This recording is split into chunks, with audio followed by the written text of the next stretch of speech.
Bellston Lake High School in New York. He's a member of the National Science Honor Society, member of the National Honor Society, vice president of the Burnt Hills Ballston Lake High School Science Club, recipient of the David Bryson Memorial Scholarship Award at the annual AFS meeting in Geneva, New York, recipient of the NOAA Award at the Capital Region Science and Engineering Fair in Troy, New York, and currently researching an isolated population of brook trout within the eastern Adirondack Mountains of New York.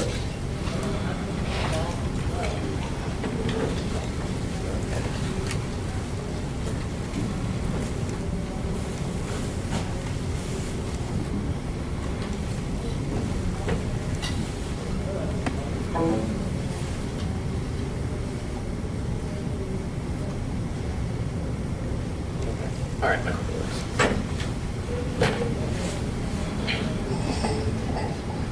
Hi, everyone. So today I'll be presenting my research, what I've been working on for the past 2 years, the status of a freshwater ecosystem after a hurricane event. So, as all of us know, Hurricane Irene in 2011 caused major devastation to much of the northeast United States. One of the rivers in New York, the Ausable River, had a discharge of over 46,000 cubic feet per second, which was 200 times greater than its average summer flow of only 235 cubic feet per second. Many rivers and streams like the Ausable lost almost, if not all, of their primary sediment layer, and the loss of this sediment layer can inhibit the prolonged survival of certain species of fish that use that sediment layer as material for when they spawn, whenever they spawn in the fall or the summer. And one of the species that does this is brook trout. New York once had brook trout in every body of water imaginable, including its islands surrounded by salt water. They were once so common in New York watersheds that surveyors only know their absence rather than their presence because they were everywhere. However, their range has been reduced over the decades due to several human encroachment activities such as logging, mining, farming, and the introduction of competitive non-native fish species such as rainbow and brown trout, smallmouth bass, and perch. So, on the right side of this map here is the native range of brook trout. They extend as far north as upper Canada and as far south as the Carolinas, the Ozarks. And like I said before, this range has been severely reduced. And on the left side of this map are all the areas where they've been introduced and naturalized into other habitats, and they're actually considered a nuisance out in the West because they do a better job of adapting to habitats there than the native fish do. So that's just that's just another testament to how well these fish can adapt. And one thing you don't see from this map, because it only shows North America, is that they've also been introduced in areas like South America, Northern Europe, and Australia, which also shows how well these fish can adapt to new or different environments. Brook trout are very sensitive to the acidity of their habitat. While brook trout can survive pH as low as 4.1 on the pH scale, yet they are considered to be more acid tolerant of the salmonid family. Yet no matter how acid tolerant a certain population may be, a severe shift in pH can be detrimental to a brook trout population. And this can happen in 3 ways. Increased rainfall, because the pH of the rain will be different than the pH of the stream. Spring snowmelt, which has the same effect. The pH of the snow can be different, and this phenomenon is known as spring shock, where this massive runoff and snowmelt flows directly into rivers and streams, and it severely shifts the pH in either direction. Or an increase in water temperature. Warmer water will have a more acidic pH than colder water. Brook trout are also very sensitive to the temperature and dissolved oxygen concentration of their environment. Brook trout have been known to survive in water as warm as 70 degrees Fahrenheit, yet they have been known to survive in warmer water as long as the water is swiftly moving to deliver that much needed oxygen, because temperature and dissolved oxygen are inversely related. So brook trout, like other salmonids, require a dissolved oxygen concentration of at least 5 milligrams per liter, and it's been found that concentrations of 7 milligrams per liter or more are optimal. So the purpose of my research was to observe seasonal patterns of distribution of an isolated brook trout population, and then determine their ability to survive and propagate in this stream environment after Hurricane Irene. So my study area was a 5.5 mile long third order feeder stream that to the east branch of the Ausable River called Stiles Brook. And my research was concentrated in a roughly 1.5 mile section of Stiles Brook, and this is due to approximately 60% of it being heavily damaged by Hurricane Irene in 2011, so much that it was treacherous to walk through at all. We only went through there once or twice because we were afraid of mudslides and debris that was under tension, and we were afraid it was going to just either a giant boulder was going to fall on us or trees were going to snap and kill us. But and early scouting attempts near the beginning of the summer, end of the spring, found that at least another 10% of it was too shallow for at least the adult brook trout to traverse during the summer. My water temperatures were recorded using data loggers, shown here, and I had 6 of them placed in the safest and most accessible areas of my concentrated area of research from July to mid-October, and these were taking hourly temperatures the whole time. The loggers were secured to the substrate bottom using steel rebar and large rocks, and this will come into play later in the PowerPoint. It's actually really funny. But pH was monitored using a pH 200 pH temperature meter, and these readings were taken monthly at 6 different locations in my concentrated area of research. The dissolved oxygen was recorded using a probe connected to a LabPro interface, shown here, and then was graphed using LoggerPro software. 2 readings were taken, one to represent the summer and another to represent the fall, and these were taken at 3 key areas of Stiles Brook. Throughout the summer and fall, 20 underwater videos were taken to document behavioral patterns of brook trout, as well as to ascertain general presence or absence of fish. In August, scales were safely removed from 9 live fish to determine their ages, and the scales were then examined under 500 times magnification for analysis. And stream bomb samples were also taken in one heavily damaged area of Stiles Brook and were given to 2 geologists for analysis. I'm a junior in high school, so I really don't want to bore you guys with statistics. So, simple stuff, very simple stuff. I have a bar graph for the 3 areas where I took the dissolved oxygen levels, and I found that they were all considered above optimal, yet this one area in the middle was much lower than the other 2. And looking at it, this breeding had been taken downstream from a beaver dam, and the fact that there was a beaver dam there, it was slowing the water down, and it was leaving it more exposed for a longer duration of time to the sunlight, and it was making the water warmer, which was then decreasing the dissolved oxygen level. And also the fact that there was rotting wood in the stream would increase the amount of decomposition of organic matter, which can also lower dissolved oxygen levels. However, once autumn rolls around and all the water temperatures level out stream-wide and decrease, the dissolved oxygen kind of does the same thing, except it increases, but it all levels out in the end. So in autumn, it was all well above optimal at 10 milligrams per liter, which is really good for the brook trout. So the summer and fall water temperatures that I had taken from data loggers 1 and 6, these were placed at opposite ends of my concentrated area of research, and it had been noted around July. I'm sorry for people in the back who can't see this, the red is in front of the blue, but around late July, the blue line, which is data logger 1, the temperature had increased stream-wide, but it peaked at different areas. So data logger 1 peaks at 70 degrees Fahrenheit, which is that lethal tolerance level for brook trout, so that's like 18 degrees C. And then data logger 6 peaks around 76 degrees, which is 24.5 degrees C. So looking at this data, brook trout are most likely not even in Stiles Brook at all. There are 2 feeder streams that flow into Stiles Brook, which we know for a fact are much colder and have sources of upwelling groundwater. So they do have those areas of thermal refuge available to them. However, after this initial spike, there is a general downward trend for temperature throughout the rest of the summer and into the fall. I had mentioned how I had secured these with steel rebar and rocks, and you're probably wondering why I have this picture here. I ended up losing one of my data loggers to a beaver, and what had happened was beavers came into Stiles Brook and they built a 3-tiered dam, and one of the tiers was built right on top of my data logger, and after going back a couple times looking for it. Eventually we stopped seeing the blinking light from that data logger from the bridge, and this is a picture of me actually going through the beaver dam trying to look for it. And it's cold, it's October, it's 40-degree water that's above my waist, filling my waders, and it was just an unhappy time. And I never found it, which is the sad part, really.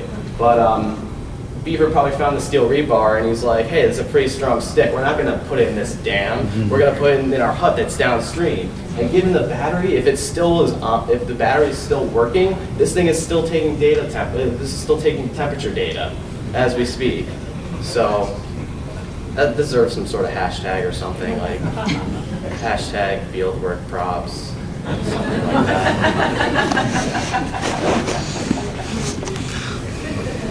My underwater videos capture feeding and social agonistic behaviors of brook trout, and my underwater videos provide clear evidence of brook trout presence as well as other fish common to the stream, such as black-nosed dace, which is a variant of minnow. And it also captured evidence of complete absence of brook trout in the areas of Stiles Brook that were most heavily damaged by Hurricane Irene. This is one of my video samples that I took. And that right there, that one brook trout chasing the other way, that's the social agonistic behavior. Am I talking loud enough? Turn the volume.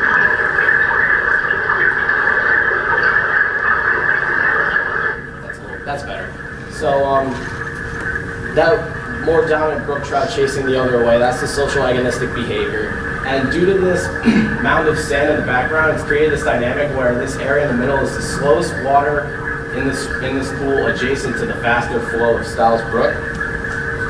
So the most dominant brook trout is competing with this spot of water, this best lie. The biggest fish is always going to want to have the best lie.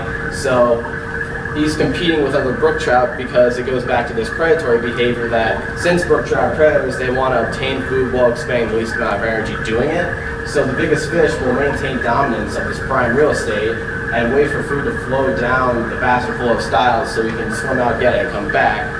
And we had one incident where we were looking to get a brook trout to come out towards the camera, and looking back at the camera, it was 30 frames a second, and he was only there for 6 frames in the actual video. So he took the worm and was gone. You could see like his body, like head, body, and then tail. And then that, like within a 1/6 of a second, he went and got the worm we had thrown to him, and then was completely out of the picture, literally. While these look like fingerprints, these are brook trout scales at 500 times magnification, and the way brook trout scales can be used to age the fish is that, kind of like trees, brook trout are in these growth rings on their scales to indicate growth, and then since brook trout are cold-blooded, they're growing less during the winter, so the spaces in between the rings are going to be smaller, more minute, and it looks like a thicker band of rings. So that basically represents a brook trout's first birthday, because this happens around November, December, and they hatch in February. So there's a single 1-year mark on this 1-year-old scale, and there's 2, it might be hard to see, there's 2, there's one here, and then there's one around the edge for the 2-year-old scale. My sediment samples had been revealed to be part of a glacial till layer, approximately 10,000 years old. That's a ballpark estimate. But the sediment was considered glacial due to its characteristics of being comprised of different sized substrate that was all unsorted and unlayered, and it was semi-consolidated. The reason why I say semi-consolidated is when it was under the water like this, actually walking through this area, it was like we were walking on like plain old pavement or concrete. It was extremely dense, but once it was exposed to the air, kind of like this picture on the right, it became very brittle and easy to break once it had dried out. And Ben, you went by my poster, I actually had samples of glacial till on the floor that I had brought from my camp. And another characteristic, given if this had been underground for a longer period of time and was given more heat and pressure, it would have become a sedimentary rock, which is not typical with what you find in the Adirondacks, because all the Adirondacks are comprised of metamorphic rock. So any sediment that can be determined to become a sedimentary rock is most likely glacial, because it wasn't there originally. So based on the temperature and dissolved oxygen data, Stiles Brook was more than capable of supporting brook trout. The typical Stiles Brook flow is around 7.5 cubic feet per second, but during Irene this increased to around 1,400. And this high discharge is what caused the glacial till layer to be exposed after the heavy discharge from Hurricane Irene removed all the alluvium layers above it. And this is further evidence to the destructive force of this storm that impacted an area that very rarely ever sees something the magnitude of a hurricane. Yet, my scale aging places brook trout as being born in Stiles Brook after Hurricane Irene. So it's from this that I can conclude that certain sections of Stiles Brook can still support the rearing and growth of brook trout being subject to such devastation. For my future studies, I want to use kicknet surveys to better determine the diet and available food sources for brook trout. I want to map quality pools in Stiles Brook and view their changes after flood events. And what I mean by that is after Hurricane Irene and some of the subsequent flood events that happened last June, we had heavy rains that actually, the Alsable River was almost at the same height at flood stage that it was in Hurricane Irene the year before.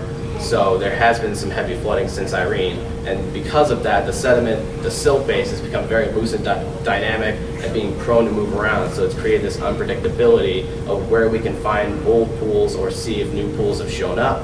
So I want to map the dimensions of these pools and see how drastically they can change. And I also want to map the genetic footprint of brook trout and Stiles Brook and view their similarities or differences with other strains common in New York State. For my acknowledgments, I'd like to thank Professor Clifford Kraft, who's been my mentor on this from Cornell University, as well as Dan Josephson from Cornell University, and Region 5, DEC, Richard Priel, and Rob Fiorentino, as well as Professor David Francie from Plattsburgh University, who helped me with the sediment analysis. These are my works cited and my works consulted. Thank you. Do you have any questions?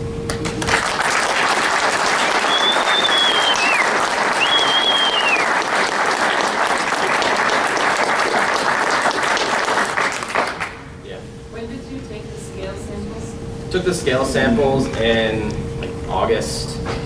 So since it was around summertime, I found a lot of the ages to be like half years. So 2.5 was like the oldest fish that we found in Stiles Brook. Yeah. What did you use for your underwater camera? Did you see what it was doing while you were up above, or did you just put it down there and get a whole lot of footage and hope you got some good stuff? Well, the camera itself was a Panasonic underwater camera. I operate on a student budget, so I can't really afford something truly expensive like a GoPro. But yeah, a lot of scouting attempts and recon missions. Found this nice pool where a majority of the video was taken. Where there was a feeder stream that was flowing into Stiles Brook, and from the left of that pool, like in my video sample, and the introduction of that feeder stream and the introduction of that colder water, the brook trout were there week after week. So I was able to just place the camera down and angle it towards the pool, knowing I would get footage, and I would just completely leave the area, so my presence wouldn't change their behavior at all. How long did the battery last? The battery? The battery lasted for several hours, but the camera only had the capability of recording at max. It could only record for 30 minutes at a time, but it was holding hours of video at the same time. So if we wanted to record for multiple sessions, we'd have to go back in after around a half hour, stop the recording, then hit the record button again and then leave.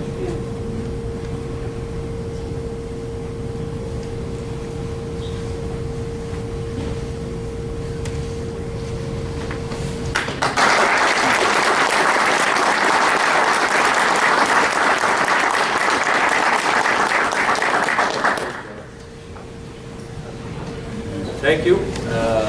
Enjoy your lunch. Great job.